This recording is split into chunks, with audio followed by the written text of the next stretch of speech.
එක්ක සාකච්ඡා කරන්න යන්නේ උක්ත ආඛ්‍යාත පද සම්බන්ධය ගැන. මේක සාමාන්‍ය පෙළ උසස් පෙළ දරුවන්ට ගොඩාක් වැදගත් පාඩමක්. ඉස්සෙල්ලාම බලමු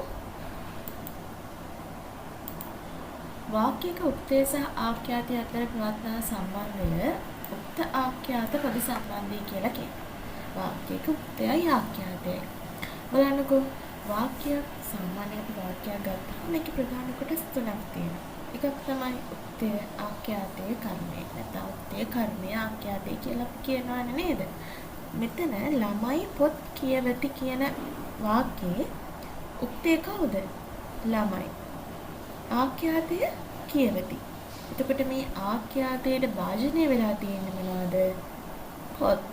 නේද? එහෙම නැත්නම් ළමයි කියවන්නේ මොනවද? පොත්. අපි ඒක කර්මය කියලා කියනවා. ඊළඟට පළමුවෙනි වාක්‍යයක සොයාගත යුත්තේ වාක්‍යයක ආඛ්‍යාතයයි. ආඛ්‍යාත කියලා කියන්නේ අවසානයේට සිදු කරන ක්‍රියාව.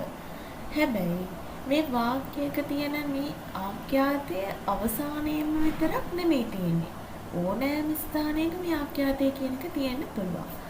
මම පාඩම් කරමි.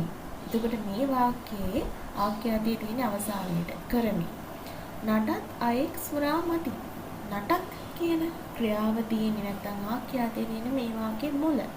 පියුමික පැණි බොති වන බමරු. මේකෙදි මොකද වෙන්නේ? බොති කියන ආඛ්‍යාතයේ තියෙන්නේ මේ වාක්‍යයේ මැද්දේ. එතකොට ආඛ්‍යාතයේ එකම තැනක තියෙන්නේ නැහැ. ඕනෑම ස්ථානයක වාක්‍යයක තියෙන්න පුළුවන්.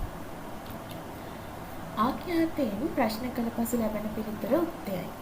එහිදී වාක්‍යයේ ක්‍රියාව කරන්නා හෙවත් කර්තෘපදය, එහෙම නැත්නම් ක්‍රියාවට යටත් වන කර්මපදය උක්ත වෙන්න පුළුවන්. හරිද? එතකොට මේ විදිහට ගත්තොත් වාක්‍ය වර්ග දෙකක් තියෙනවා. කර්තෘකාරක වාක්‍ය සහ කර්මකාරක වාක්‍ය. කර්තෘකාරක වාක්‍ය ආඛ්‍යාතයෙන් ප්‍රශ්න ප්‍රකාශ කළ පසු වාක්‍යයේ ක්‍රියාව කරන්නා හෙවත් කර්තෘපදයේ උක්ත වෙනවා නම් ඒක අපි කර්තෘකාරක වාක්‍ය කියලා කියනවා. ඒ කියන්නේ ආඛ්‍යාතයෙන් ප්‍රකාශ කළයින් පස්සේ ඒ ආඛ්‍යාතයෙන් ක්‍රියාව කරන තැනත්ත තමයි අපි කර්තෘ කියලා කියන්නේ. ඒ කර්තෘ උක්ත වෙනවා නම් අපි ඒකට කර්තෘකාරක වාක්‍ය කියලා කියනවා. නේද? බලන්න වැද්දෝ මුවන් මරති. නේද? මුව මරන්නේ කවුද? වැද්දෝ. ආඛ්‍යාතයෙන් ප්‍රශ්න කළ පසු ක්‍රියාවට යටත් වෙන දේ තමයි කර්මය කියලා කියන්නේ. කර්මය උක්ත වෙනවා නම් අපි ඒ වාක්‍ය වලට කියනවා කර්මකාරක වාක්‍ය. උදාහරණයක් විදිහට ගත්තොත් වැද්දන් විසින් මුව මැරිති කිව්වොත් මුව මරන්නේ මේ මෙතනදී මේ උක්ත වෙලා තියෙන්නේ කර්මකාරක පදේ. එහෙනම් මේ වාක්‍ය අපි කර්මකාරක කියලා කියනවා. බලන්න උක්ත අනුක්ත ભેදී උත්තම පුරුෂ, මධ්‍යම පුරුෂ, ප්‍රථම පුරුෂ කියලා පුරුෂ ભેදයන් තුනක් තියෙනවා. වචන ભેදය ගත්තාම මේක වචන බහුවචන, උක්ත රූපය ගත්තාම ඒ කියන්නේ උක්ත රූප සහ අනුක්ත රූප කියලා වචනේ බෙදන්න පුළුවන්. උත්තම පුරුෂ ගත්තයින් පස්සේ මම, අපි, ඒක අනුක්ත රූප කළාම මා, අප. මධ්‍යම පුරුෂ ගත්තයින් පස්සේ තෝ, තී, නුඹ, ඔබ. තොපි, නුඹලා, ඔබ, තෙපි. ඒක අනුක්ත කළයින් පස්සේ තා, තී, නුඹ, ඔබ, තොප, නුඹලා, ඔබ කියලා කියන්න පුළුවන්. ප්‍රථම පුරුෂ ගත්තයින් පස්සේ අර දෙකටම අයිති නොවන සියලුම දේවල් මේකට අයිති වෙනවා. ඒ කියන්නේ අප්‍රාණවාචී වෙන්නත් පුළුවන්, ප්‍රාණවාචී වෙන්නත් පුළුවන්. බල්ලා, ගස, බල්ලෙක්, බැල්ලියක් අනුක්ත කරාම බල්ලා, ගස. දැන් බලන්න මෙතන බල්ලෙක්, බල්ලෙකු. ඇයි බල්ලෙකු කිව්වේ? බල්ලෙක් කියලා කියන්නේ පුරුෂ ලිංගය. බැල්ලියක්, බැල්ලියක. ඇයි බැල්ලියක කිව්වේ? බැල්ලියක් කියලා කියන්නේ ස්ත්‍රී ලිංග නිසා. බහුවචන. බල්ලෝ, ගුරුවරෝ, ළමයි. මේක අනුක්ත කරාම බල්ලන්, ගුරුවරුන්, ළමයි.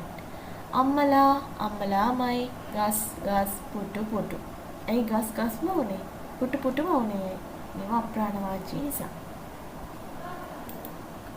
ඒ වගේම හේ, හෙතෙම, ඔහු පුරුෂ ලිංග. ඕ, ඕතමෝ, ඈ කියලා කියන්නේ ස්ත්‍රී ලිංග. ඊට පස්සේ වාක්‍ය යුක්තය සහ ආඛ්‍යාතය කරුණු කීපයක් මත සලකා බලලා එකිනෙකට සම්බන්ධ කරන්න පුළුවන්. කාල භේදය, වචන භේදය, ලිංග භේදය, පුරුෂ භේදය කියලා. කාල භේදය කියලා කියන්නේ අතීත කාල, වර්තමාන කාල සහ අනාගත කාල. වචන භේදය නම් ඒක වචන සහ බහුවචන. ලිංග භේදය ස්ත්‍රී ලිංග, පුරුෂ ලිංග සහ නපුංසක ලිංග. පුරුෂ භේදය උත්තම පුරුෂ, ප්‍රථම පුරුෂ සහ මධ්‍යම පුරුෂ කියලා අපිට බෙදන්න පුළුවන්. නැත්නම් උත්තම පුරුෂ, මධ්‍යම පුරුෂ, ප්‍රථම පුරුෂ. ඊළඟට කාල භේදය ගත්තායින් පස්සේ මම අර කලින් කිව්වා වගේ අතීත කාලය, වර්තමාන කාලය සහ අනාගත කාලය කියලා ගන්න පුළුවන්. අතීත කාල වාක්‍ය බලන්න ඒක වචන සහ බහුවචන කියලා දාලා තියෙනවා. මම පොත් කියුවෙමි, අපි පොත් කියුවෙමු. තෝ පොත් කියුවෙහි, තොපි පොත් කියුවෙහු. ළමයා පොත් කියුවේය, ළමයි පොත් කියවෝය කියන්නත් පුළුවන්. කියවූහ කියලා කියන්නත් පුළුවන්. වර්තමාන කාලෙන්න මම පොත් කියවමි, අපි පොත් කියවමු. තෝ පොත් කියවහි, තොපි පොත් කියවහු. ළමයා පොත් කියවයි, ළමයි පොත් කියවති. ඊළඟට අනාගත කාල වාක්‍යයක නම් මම පොත් කියවන්නෙමි, අනාගතයේන්නේ තාම කරලා නැහැ. අපි පොත් කියවන්නෙමු. තෝ පොත් කියවන්නේහි, තොපි පොත් කියවන්නේහු. ළමයා පොත් කියවන්නේය, ළමයි පොත් කියවන්නෝය. එවැගේම අද වෙනකොට අනාගත කාලය හැඟවීම සඳහා වර්තමාන කාල ආඛ්‍යාත පදවලට ඉදිරියෙන් අනාගතය හඟවන නිපාත පද පාවිච්චි කරලා තියෙනවා. බලන්න කියවමි, කරමු, යවයි කියලා කියන්නේ මොනවාද? මේ අනාගත වර්තමාන කාල ක්‍රියාපද. මේකට අනාගතය හඟවන නිපාතයක් දැම්මොත් අපි ක්‍රියාව තියන්නේ නැත්නම් ආඛ්‍යාතය තියන්නේ වර්තමාන ස්වරූපයෙන්. මම මේ පොත් හෙට කියවමි. අපි සවසට සෙල්ලම් කරමු. ඊළඟට ලසිත් මාලිංග පන්දු යවයි. මම පොත කියවලා නැහැ, ඒක කියවන්නේ හෙට. මම සෙල්ලම් කරන්නේ මේ වෙලාවේ. මම සෙල්ලම් කරන්නේ හවසට. ඊළඟට ලසිත් මාලිංග පන්දු යවයි. දැන් යවන්නේ. ඊළඟට තමයි මෙයා යවන්නේ. අතීත කාල හා වර්තමාන කාල ගත්තයින් පස්සේ කොහොමද ඒ දෙන්නේ? දිව්වා කියන එක උත්තම පුරුෂයන් නම් දිව්වෙමි, මධ්‍යම පුරුෂයන් නම් දිව්වෙහි, ප්‍රථම පුරුෂයන් නම් දිව්වේ කියන්නත් පුළුවන්, දිව්වාය කියන්නත් පුළුවන්.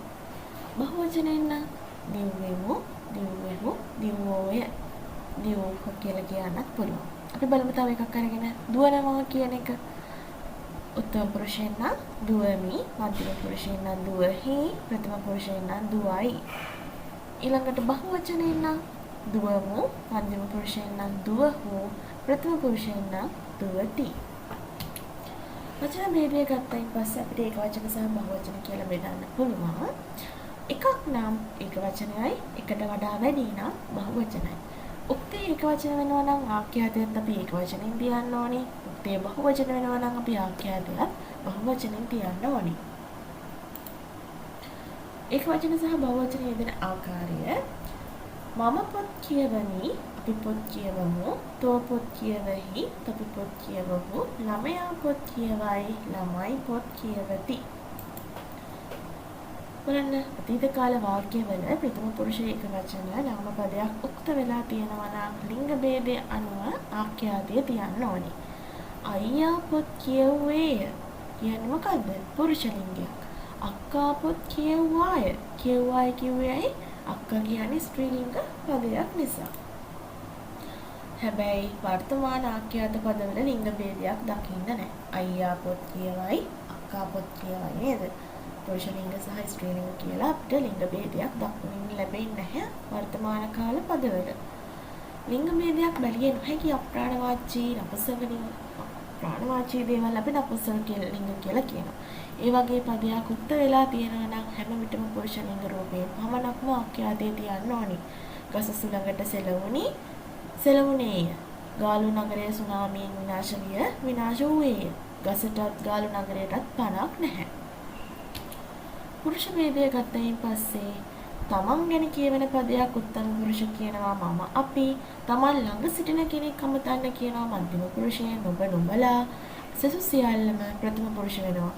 ඔහු ඇය නැත්නම් අප්‍රාණවාචී දෙයක් මොනවාම හරි ප්‍රථම පුරුෂ වෙනවා. බලන්න උත්තම පුරුෂ, ප්‍රථම පුරුෂ උත්තම පුරුෂ, මධ්‍යම පුරුෂ, ප්‍රථම පුරුෂ කියලා පුරුෂ ભેදයන් තුනක් තියෙනවා. උත්තම පුරුෂ නම් me, මෝ, මධ්‍යම පුරුෂ නම් he, who, ප්‍රථම පුරුෂයෙක් නම් ඊ, ති කියලා හඳුන්වන්න පුළුවන්. උත්තම පුරුෂයෙක් නම් මම පාඩම් කරමි, අපි පාඩම් කරමු. මධ්‍යම පුරුෂයෙක් නම් තෝ පාඩම් කරයි, තොපි පාඩම් කරහු.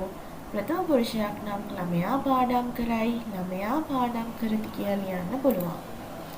හරි. අද පාඩම අවසන්. ආයෙත් කොහේ හරි නොතේරිච්ච තැනක් තියෙනවා නම් මට පහලින් කමෙන්ට් එකක් දාන්න. ස්තුතියි.